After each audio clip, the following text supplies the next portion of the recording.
குழந்தை பெத்த உடம்பு ரொம்ப வீக்கர். குழந்தை பெத்த உடம்பு ரொம்ப வீக்காக இருக்கும். அது இன்னொரு பச்சிளம் குழந்தைக்கு பால் கொடுத்துட்டு இருக்க ஒரு உடம்பு. அது கண்டமேனிக்கு 1000 பேர் கூடுற கோயிலுக்கு போகவும் அங்கே போகவும் கூட்டத்தில் போகவும் போயிட்டு வந்தால் இன்ஃபெக்ஷன் ஈஸியாக வந்துடும்.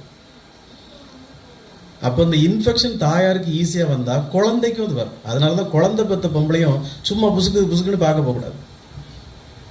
அங்கே போய் இப்போல்லாம் அறிவு இல்லாமல் குழந்தைய தூக்குறது, எடுக்கிறது, கிஸ் பண்ணுறது முட்டாள்தனம். குழந்தை பெற்றவங்களை எப்போனா போய் பார்த்துக்கலாம். அது உடனே பெற்ற உடனே பார்க்க போகிறது, ரூமில் அடைஞ்சி கிடக்கிறது. எங்கள் ஹாஸ்பிட்டலில் அப்படி தான். குழந்தை பெற்றாச்சுன்னா போதும், கும்பலாக வந்து குடிகாரன் குடிக்காதவன், அவ்வளவு குளித்தவன் குளிக்காதவன் எல்லாம் ரூமுக்கு ஏறி கிடந்து ஓன்னு சத்தம் போட்டு சொன்னாலும் கேட்காது. அது பச்சை புள்ள, அந்த பச்சை உடம்புக்கு ஒத்துக்காது, குழந்தைக்கு ஒத்துக்காது, இன்ஃபெக்ஷன் ஆகும். அதுக்காக தான் அந்த காலத்தில்